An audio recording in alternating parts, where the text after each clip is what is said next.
ನಮಸ್ಕಾರ. ಇದು ಸುದ್ದಿ ವಿಶ್ಲೇಷಣೆ. ನಾನು ಶಶಿಧರ್ ಭಟ್. ಇದು ನನ್ನ ಡಿಜಿಟಲ್ ವಾಹಿನಿ ಸುದ್ದಿ ಟಿವಿ. ಇವತ್ತು ರಾಷ್ಟ್ರೀಯ ಹೆಣ್ಣು ಮಕ್ಕಳ ದಿನ. ಈ ದೇಶದ ಎಲ್ಲ ಹೆಣ್ಣು ಮಕ್ಕಳನ್ನು ನೆನಪು ಮಾಡಿಕೊಳ್ಬೇಕಾದ ದಿನ. ಇಂಥ ಒಂದು ಸಂದರ್ಭದಲ್ಲಿ ಭಾರತದಲ್ಲಿ ಹೆಣ್ಣು ಮಕ್ಕಳ ಸ್ಥಿತಿ ಹೇಗಿದೆ? ಈ ಪ್ರಶ್ನೆ ಬಹಳ ಮುಖ್ಯ. ಹಾಗೆಯೇ ಮೋದಿಯವರು 2014ರಲ್ಲಿ ಅಧಿಕಾರಕ್ಕೆ ಬಂದರಲ್ಲ, ಆಗ ಎಲ್ಲರೂ ಅಂದುಕೊಂಡಿದ್ದು ಈ ದೇಶದಲ್ಲಿ ಏನೋ ಕ್ರಾಂತಿ ಆಗತ್ತೆ, ಪುರುಷ ಮತ್ತು ಮಹಿಳೆಯರ ನಡುವಿನ ಅಸಮಾನತೆ ಬಗೆಹರಿಯುತ್ತೆ. ಯಾಕೆಂದರೆ BJP ಸಂಘ ಪರಿವಾರ ಏನಿದ್ದಾರೆ ಇವರೆಲ್ಲ ಮಹಿಳೆಯರ ಬಗ್ಗೆ ಅಪಾರವಾದ ಗೌರವವನ್ನು ಇಟ್ಕೊಂಡವರು. ಮೋದಿಜಿ ಅವರಂತಹ ಮಹಿಳೆಯರನ್ನು ಗೌರವಿಸುವ ಇನ್ನೊಬ್ಬ ವ್ಯಕ್ತಿ ಈ ಇಂಡಿಯಾ ಅನ್ನುವ ದೇಶದಲ್ಲಿ ಹುಟ್ಟೇ ಇಲ್ಲ. ಮುಂದೆ ಹುಟ್ಟುತ್ತಾರೋ ಇಲ್ಲೋ ಗೊತ್ತಿಲ್ಲ. ಆದ್ದರಿಂದ ನಮ್ಮ ಹಿಂದೂ ಸಂಸ್ಕೃತಿಯಲ್ಲಿ ಯತ್ರ ನಾರ್ಯಂತು ಪೂಜ್ಯ ಒಂದು ಇದೆಯಲ್ಲ, ಎತ್ತೆ ನಾರ್ಯಂತು ಪೂಜ್ಯಂತೆ ರಮಂತೆ ತತ್ರ ದೇವತಾ ಅಂತ. ಎಲ್ಲಿ ಮಹಿಳೆಯರಿಗೆ ಪೂಜನೀಯವಾದ ಸ್ಥಾನ ಸಿಗುತ್ತೋ ಅಲ್ಲಿ ದೇವರಿಗೆ ಸಂತೋಷ ಆಗುತ್ತೆ ಅಂತ. ಇದನ್ನು ನಂಬಿದವರಲ್ವಾ ಮೋದಿಯವರು, ಇದನ್ನು ನಂಬಿದವರಲ್ವಾ BJPಯವರು. ಆ ಕಾರಣಕ್ಕಾಗಿ ಮಹಾನ್ ಕ್ರಾಂತಿಯ ನಿರೀಕ್ಷೆ ಇತ್ತು. ಇದಕ್ಕೆ ಪೂರಕವಾಗಿಯೇ 2015ರಲ್ಲಿ ನರೇಂದ್ರ ಮೋದಿಯವರು ಒಂದು ಯೋಜನೆಯನ್ನು ಘೋಷಣೆ ಮಾಡ್ತಾರೆ. ಯಾವುದದು? ಬೇಟಿ ಪಢಾವೋ ಬೇಟಿ ಬಚಾವೋ, ಅಥವಾ ಬೇಟಿ ಬಚಾವೋ ಬೇಟಿ ಪಢಾವೋ. ಎಷ್ಟು ಚೆನ್ನಾಗಿದೆ ಅಲ್ವಾ? ನನಗಂತೂ ಇದು ನೋಡಿ ಬಹಳ ಖುಷಿ. ಯಾಕೆಂದರೆ ಮಹಿಳಾ ಸಾಕ್ಷರತೆಯ ಬಗ್ಗೆ ಒಂದು ಯೋಜನೆಯನ್ನು ರೂಪಿಸೋದು ಈ ಮೊದಲು ಆಗಿತ್ತೋ ಇಲ್ಲೋ ಗೊತ್ತೇ ಇಲ್ಲ ನನಗೆ. ಮೋದಿಜಿ ಬಂದ ಮೇಲೆ ಮೋಸ್ಟ್ ಪ್ರಾಬಬ್ಲಿ ಮಹಿಳಾ ಸಾಕ್ಷರತೆ, ಮಹಿಳಾ ರಕ್ಷಣೆ ಇದೆಲ್ಲ ಪ್ರಾರಂಭ ಆಯಿತು ಅಂಥೇಳಿ ಅವರ ಶಿಷ್ಯರು ಹೇಳ್ತಾರೆ. ಹಾಗಿದ್ದರೆ ಈ ಯೋಜನೆ ಕತೆ ಏನು? ಇದನ್ನು ನಿಮ್ಮ ಜೊತೆ ಮಾತನಾಡ್ತಾ ಇದ್ದೀನಿ ನಾನು. ಮೋದಿಯವರ ಮಹಾನ್ ಮಹತ್ವಾಕಾಂಕ್ಷೆ ಯೋಜನೆ. ಯಾಕೆಂದರೆ ಮೋದಿ ಬಂದ ಮೇಲೆ 2014ರಿಂದ ಅವರು ಎಷ್ಟು ಯೋಜನೆಗಳನ್ನು ಪ್ರಕಟ ಮಾಡಿದ್ರು ಅಂದರೆ ಅದರ ಗತಿ ಏನಾಯಿತು ಅಂತ ಯಾವುದೂ ಚರ್ಚೆ ಮಾಡಲ್ಲ. ನಮ್ಮ ಈ ಮೋದಿ ಮೀಡಿಯಾದ್ರ ಬಗ್ಗೆ ಮಾತನೇ ಆಗಲ್ಲ. ನಾನು ಹಾಗಿದ್ರೆ ಮಹಾನ್ ಕ್ರಾಂತಿ ಆಗಿರಬೇಕು ಅಂತ ಹೇಳಿಬಿಟ್ಟು ಇದಕ್ಕೆ ಸಂಬಂಧಪಟ್ಟ ಅಂಕಿ ಅಂಶಗಳನ್ನು ಸಂಗ್ರಹಿಸಿ ಅದನ್ನು ವಿಶ್ಲೇಷಣೆ ಮಾಡೋದಕ್ಕೆ ಟ್ರೈ ಮಾಡಿದೆ ನಾನು. ಅದನ್ನೇ ತಮ್ಮ ಮುಂದೆ ಇಡ್ತಾ ಇದ್ದೀನಿ. ಈ ಯೋಜನೆ ಪ್ರಾರಂಭ ಆದ್ದು 2015ರಲ್ಲಿ. ಮೊದಲು 2015ರಿಂದ 2020ರ ಅವಧಿಯಲ್ಲಿ ಈ ಯೋಜನೆಗೆ ಮಾಡಿರುವ ವೆಚ್ಚ ಎಷ್ಟು ಮತ್ತು ಯಾವ್ಯಾವ ಬದಲಾವಣೆಗಳಾಯಿತು ಇದನ್ನು ನಾವು ನೋಡೋಣ. ಒಂದು ಆಘಾತಕಾರ ವಿಷಯ ಅನ್ನೋದು ಗೊತ್ತಾ? ಆಘಾತಕಾರಿಯಾದದ್ದು 2015ರಿಂದ 2020ರ ಅವಧಿಯ ಅಂಕಿ ಅಂಶಗಳ ಪ್ರಕಾರ ಈ ಯೋಜನೆಗೆ ಖರ್ಚು ಮಾಡಿರುವ ಹಣ ಇದೆಯಲ್ಲ, ಅದು 1270 ಕೋಟಿ ರೂಪಾಯಿ. ಇಡೀ ಭಾರತ ದೇಶಕ್ಕೆ 1270 ಕೋಟಿಯನ್ನು ಮೋದಿಜಿಯವರ ಈ ಮಹತ್ವಾಕಾಂಕ್ಷೆಯ ಬೇಟಿ ಪಢಾವೋ ಬೇಟಿ ಬಚಾವೋ ಯೋಜನೆಗೆ ವೆಚ್ಚ ಮಾಡಿದ್ದು. ಏನು ಗೊತ್ತಾ? ಈ ಒಂದು 1270 ಕೋಟಿಯಲ್ಲಿ 401.04 ಕೋಟಿ ಹಣವನ್ನು ಮಾಧ್ಯಮ ಪ್ರಚಾರಕ್ಕೆ ವೆಚ್ಚ ಮಾಡಲಾಗಿದೆ ಸರ್. ಅಂದರೆ ಈ ಸರ್ಕಾರಿ ಅಂಕಿ ಅಂಶಗಳ ಪ್ರಕಾರ ಸುಮಾರು 63% ಹಣ ಮಾಧ್ಯಮ ಪ್ರಚಾರಕ್ಕೆ ಖರ್ಚಾಗಿದೆ. ಆದರೆ ಹಿಂದೂ ಪತ್ರಿಕೆಯ ವರದಿ ಏನಿದೆ, ಸರ್ಕಾರಿ ಅಂಕಿಅಂಶಗಳು ನೋಡಿದ್ರೆ ಹಿಂದೂ ಪತ್ರಿಕೆ ಒಂದು ವರದಿ ಮಾಡಿದೆ. ಆ ವರದಿಯ ಪ್ರಕಾರ 80% ಹಣ, ಈ ಯೋಜನೆ ಹಣ ಕೇವಲ ಪ್ರಚಾರಕ್ಕಾಗಿ ವೆಚ್ಚ ಮಾಡಲಾಗಿದೆ. ಎಲ್ಲಿ ಪ್ರಚಾರಕ್ಕೆ ಏನು ಅಂದರೆ ನೀವು ನೋಡಿರ್ಬೋದು, ಈ ಬಸ್ಗಳ ಮೇಲೆ ಮೋದಿ ಫೋಟೋ, ಈ ಪೆಟ್ರೋಲ್ ಬಂಕಲ್ಲಿ ಮೋದಿ ಫೋಟೋ ಹಾಕ್ಬಿಟ್ಟು ಕೆಳಗಡೆ ಗೊತ್ತಲ್ಲ ಬೇಟಿ ಪಢಾವೋ ಬೇಟಿ ಬಚಾವೋ ಬೇಟಿ ಪಢಾವೋ ಅಂತ ಎಲ್ಲ ಕಡೆ ಪ್ರಚಾರ. ಮೋದಿ ಫೋಟೋ ಹಾಕಿ ಅಂದರೆ ಯೋಜನೆಗೆ ತೆಗೆದಿರಿಸಿರುವ ಹಣ ಏನಿದೆ ಅದರಲ್ಲಿ 80% ಹಣವನ್ನು ಮೋದಿ ಮುಖವನ್ನು ತೋರಿಸುವುದಕ್ಕೆ ವೆಚ್ಚ ಮಾಡಲಾಗಿದೆ. ಇದು ಅಂಕಿ ಅಂಶಗಳು ಹೇಳುತ್ತೆ. ಹಾಗೆಯೇ 2021ರಲ್ಲಿ ಸಂಸದೀಯ ಸಮಿತಿ ಒಂದು ವರದಿಯನ್ನು ನೀಡಿದೆ. ಅದು 5 ವರ್ಷಗಳ ಈ ಯೋಜನೆ ಅನುಷ್ಠಾನಕ್ಕೆ ಸಂಬಂಧಿಸಿದಂತೆ ಹೇಳಿದ್ದು, ಯೋಜನೆಗೆ ಒದಗಿಸಿದ್ದು ಕೇವಲ 848 ಕೋಟಿ ಅಂತ. ಎಷ್ಟು ಹೇಳಿ?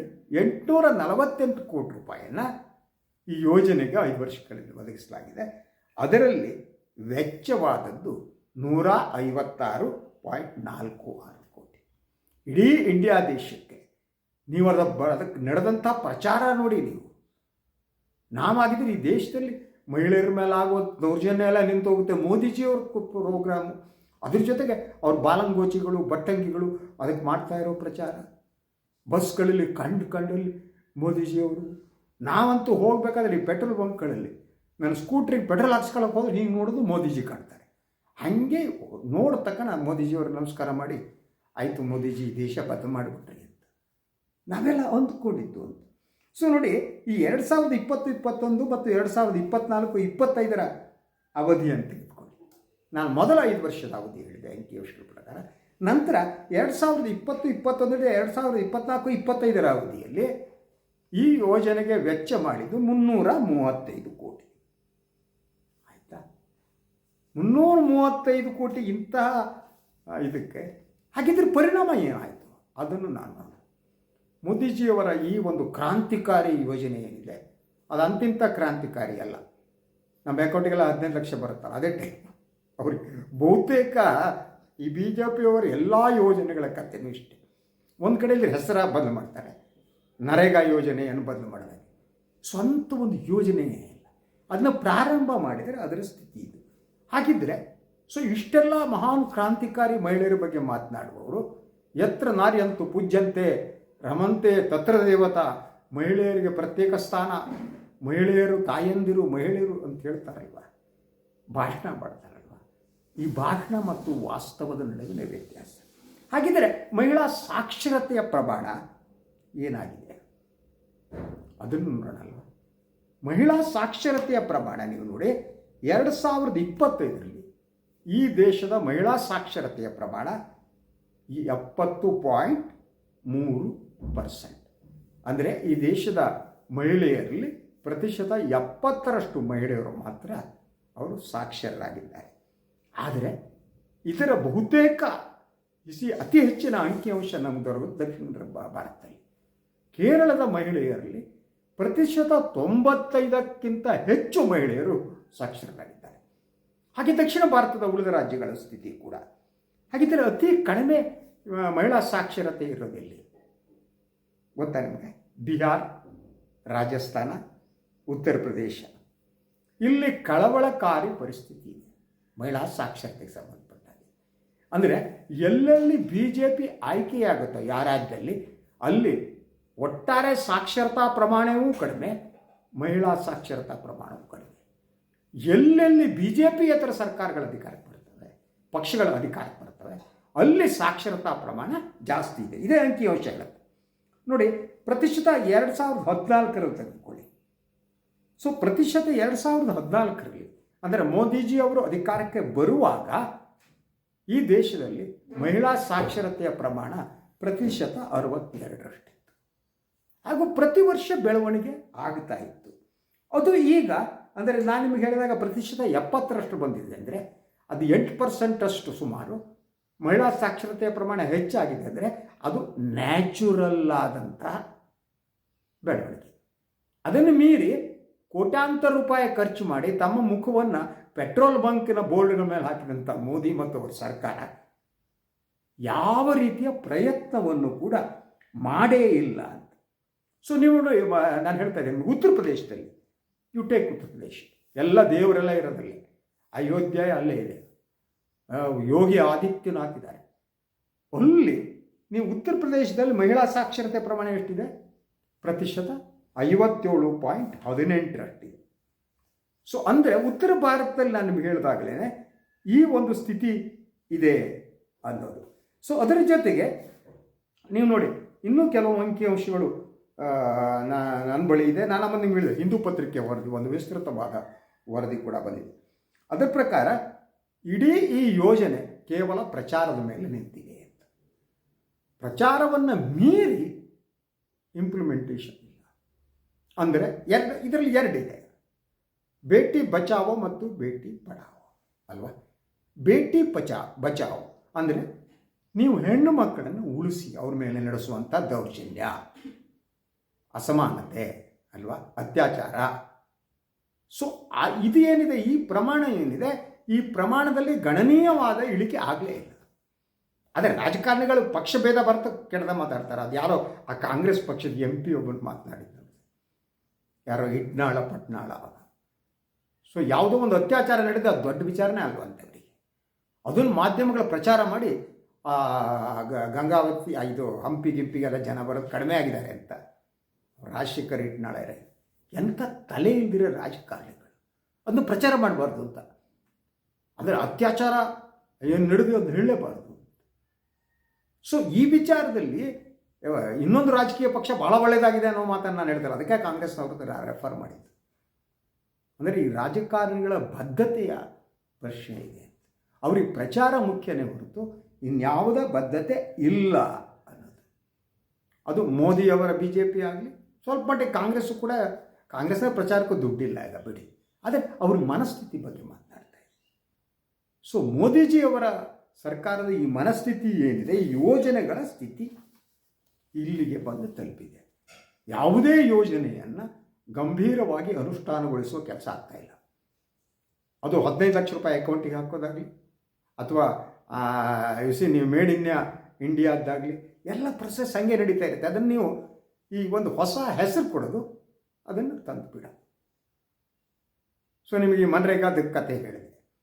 ಅದರ ಜೊತೆ ನೀವು ಉಳಿದ ಯೋಜನೆಗಳಲ್ಲೆಲ್ಲ ನೋಡ್ತಾ ಹೋಗಿ 2014 ನಂತರ ಎಲ್ಲ ಯೋಜನೆಗಳು ಕೂಡ ಕೇವಲ ಪ್ರಚಾರದಲ್ಲಿ ನಿಂತಿವೆ. ಮೋದಿಜಿಯವರ ಮುಖ ಇದೆಯಲ್ಲ, ಅದನ್ನು ಭಾರತೀಯರ ಮನಸ್ಸಿನಲ್ಲಿ ಎಸ್ಟಾಬ್ಲಿಷ್ ಮಾಡುವುದಕ್ಕಾಗಿ ಪ್ರಚಾರಕ್ಕೆ ಅತಿ ಹೆಚ್ಚು ಹಣವನ್ನು ಖರ್ಚು ಮಾಡಲಾಗ್ತಾ ಇದೆ ಮಾಧ್ಯಮಕ್ಕೆ. ಆ ಕಾರಣಕ್ಕಾಗಿ ಮಾಧ್ಯಮ ಹೆಚ್ಚಿನಿಂದ ಮೋದಿಯವರಿಗೆ ಬೆಂಬಲ ಕೊಡುತ್ತೆ. ಅಂದರೆ ಒಂದು ಯೋಜನೆಯ ಪ್ರತಿಶತ 80ರಷ್ಟು ಹಣ ಈ ಮಾಧ್ಯಮಗಳಿಗೆ ಜಾಹೀರಾತು ರೂಪದಲ್ಲಿ ಹೋಗುತ್ತೆ. ಈಗ ಬೇಟಿ ಬಚಾವೋದಲ್ಲೂ ಆಗಿದೆ. ಹೀಗಾಗಿ ಈ ಯೋಜನೆಯ ದೌರ್ಬಲ್ಯಗಳೇನಿವೆ ಅದು ಯಾಕೆ ಅನುಷ್ಠಾನಗೊಂಡಿಲ್ಲ ಅನ್ನೋದ್ರ ಬಗ್ಗೆ ಆಗಲಿ ಮಾಧ್ಯಮಗಳು ಚರ್ಚೆ ಮಾಡಲ್ಲ. ಈ ಯಾವುದ್ರ ಬಗ್ಗೆ, ಯೋಜನೆಗಳ ವೈಫಲ್ಯದ ಬಗ್ಗೆ ಚರ್ಚೆ ಮಾಡಲ್ಲ. ಬೇಕಾದರೆ ಬಿಗ್ ಬಾಸ್ ನನಗೆ ಆ ಹೆಣ್ಮಕ್ಳು ಅವ್ರು ಯಾರೋ ಹೀರೋಗಳನ್ನು ಕರ್ಕೊಬಂದು ಕೂಡಿಸ್ಬಿಟ್ಟು ಬೆಳಗಿನ ಸಂಜೆಯವ್ರಿಗೆ ಹುಚ್ಚೋದು. ಅವ್ರು ಇವಳು ಲವ್ ಮಾಡಿದ್ರ, ಅವ್ರು ಲವ್ ಮಾಡಿದ್ರ, ಇದೇನಾಯಿತು ಅದೇನಾಯಿತು, ಅವ್ರು ಯಾವುದೋ ಮೆರವಣಿಗೆಗಳು, ಮಹಾನ್ ಸಾಧನೆ ಮಾಡಿದಾಗ ಮಾತಾಡಿ. ಯೋಜನೆಗಳ ಮೋದಿ ಸರ್ಕಾರ ಬಂದ ಮೇಲೆ ಯಾವ ಯೋಜನೆಗಳು ವಿಫಲ ಆಯಿತು, ಹಾಗೆಯೇ ಕಾಂಗ್ರೆಸ್ ಸರ್ಕಾರ ರಾಜ್ಯದಲ್ಲಿದೆ, ಏನು ವಿಫಲ ಆಯಿತು, ಯಾವುದೇ ಯೋಜನೆಗಳಿಂದ ಏನು ಪರಿಣಾಮ ಆಯಿತು, ಆರ್ಥಿಕ ಸ್ಥಿತಿ ಮೇಲೆ ಏನಾಯಿತು, ಗ್ಯಾರಂಟಿಯಿಂದ ಆದದ್ದು ಏನು ಪರಿಣಾಮ, ಇಡೀ ರೂರಲ್ ಎಕಾನಮಿಯ ಮೇಲೆ ಅದು ಯಾವ ರೀತಿ ಪರಿಣಾಮ ಬೀರ್ತು, ರೂರಲ್ ಎಕಾನಮಿ ಇಂಪ್ರೂವ್ ಆಯಿತೋ ಇಲ್ವೋ, ಒಂದು ಆರ್ಥಿಕ ವ್ಯವಸ್ಥೆಯಲ್ಲಿ ಮನಿ ಫ್ಲೋ ಅನ್ನೋದು ಎಷ್ಟು ಮುಖ್ಯ ಆಯಿತು ಅಂದರೆ ಚರ್ಚೆ ಮಾಡಲ್ಲ. ಯಾಕೆಂದರೆ ನಮ್ಮ ಮಾಧ್ಯಮರಿಗೆ ತಲೆ, ಕಿಡ್ನಿ, ಸಾಮಾನು ಯಾವುದೂ ಇಲ್ಲ. ಅವ್ರ ಮನಸ್ಥಿತಿನೇ ಈ ಬಿಗ್ ಬಾಸ್ ರೀತಿ ಮನಸ್ಥಿತಿ. 4 ದಿನ ಮುಗಿದೋಯ್ತಪ್ಪ ಬಿಗ್ ಬಾಸ್ದು. ಇವತ್ತು ಬೆಳಗ್ಗೆ ನೋಡಿದ್ರು ಆ ಬಿಗ್ ಬಾಸ್ನ ಯಾವುದೋ ಒಂದು ಹೆಣ್ಮಗು ಕೂಡಿಸ್ಕೊಂಡು ಏನೋ ಜಗತ್ತಿನ ಮಹಾನ್ ಇದು, ಅದು ಒಂದು ರೀತಿ ರಷ್ಯಾ ಯುಕ್ರೇನ್ ಯುದ್ಧನೋ ಅನ್ನೋ ಟೈಪ್ ಕೂಡಿಸ್ಕೊಂಡು ಮಾತಾಡ್ತಿದ್ದೆ. ಇಂಥ ಅಯೋಗ್ಯ ಮಾಧ್ಯಮ ಇರಬೇಕಾದ್ರೆ, ಇಂಥ ಪ್ರಶ್ನಿಸಲಾಗದ ಅಯೋಗ್ಯ ಮಾಧ್ಯಮ, ಚರ್ಚೆ ಮಾಡಬೇಕಾದ ವಿಚಾರವನ್ನು ಚರ್ಚೆ ಮಾಡದ ಅಯೋಗ್ಯ ಮಾಧ್ಯಮ ಇದ್ದರೆ ಸೊ ಒಂದು ಅಯೋಗ್ಯ ಸರ್ಕಾರ ಇರುತ್ತೆ. ಕೇವಲ ಪ್ರಚಾರ, ಸುಳ್ಳುಗಳ ಮೂಲಕ ಜನರನ್ನು ಮೋಸ ಮಾಡುತ್ತೆ. ರಾಜಕಾರಣಿಗಳು ಮಾಡುವ ಈ ಮೋಸದಲ್ಲಿ ಅತಿ ಹೆಚ್ಚಿನ ಪಾಲು ನಮ್ಮ ಮಾಧ್ಯಮದಾಗುತ್ತೆ. ಇದಾಗ್ತಾ ಇರೋದು ಅಷ್ಟೇ. ಕೇವಲ ಘೋಷಣೆಗಳನ್ನು ಕೇಳ್ತಾ ಕೂತ್ಕೋಬೇಕು. ಆದರೆ ಆ ಘೋಷಣೆಗಳು ಇಂಪ್ಲಿಮೆಂಟ್ ಆಯ್ತಾ ಇಲ್ವಾ ಹೇಳುವ ಮಾಧ್ಯಮವೇ ಇಲ್ಲ. ಮಾಧ್ಯಮಗಳು ಸತ್ತೋಗಿವೆ. ಮಾಧ್ಯಮಗಳು ಮಾರಾಟ ಆಗಿದೆ. ಮಾಧ್ಯಮ ಒಂದು ರೀತಿಯಲ್ಲಿ ದಟ್ ನಾಗಪುರದ ಏಜೆಂಟ್ರ ಕೆಲಸ ಮಾಡ್ತಿದ್ದಾರೆ. ಇಂತಹ ಮಾಧ್ಯಮದಿಂದ ಏನು ನಿರೀಕ್ಷೆ ಮಾಡೋಕ್ಕೆ ಸಾಧ್ಯ? ಇದು ಇವತ್ತಿನ ಸುದ್ದಿ ವಿಶ್ಲೇಷಣೆ. ಇನ್ನೊಂದು ವಿಚಾರದಿಂದ ಮತ್ತೆ ಬರ್ತೀನಿ. ನಾನು ವಾಯಿನ್ ಲೈಕ್ ಮಾಡಿ, ಸಬ್ಸ್ಕ್ರೈಬ್ ಮಾಡಿ, ಬೆಲ್ ಐಕಾನ್ ಪ್ರೆಸ್ ಮಾಡೋದಕ್ಕೆ ಬರಬೇಡಿ. ಹಾಗೆಯೇ ಸಾಧ್ಯ ಆದರೆ ಸಹಾಯ ಮಾಡಿ. ಸ್ವತಂತ್ರ ಪತ್ರಿಕೋದ್ಯಮವನ್ನು ಉಳಿಸಿ, ನನ್ನನ್ನು ಆಶೀರ್ವದಿಸಿ. ನಮಸ್ಕಾರ.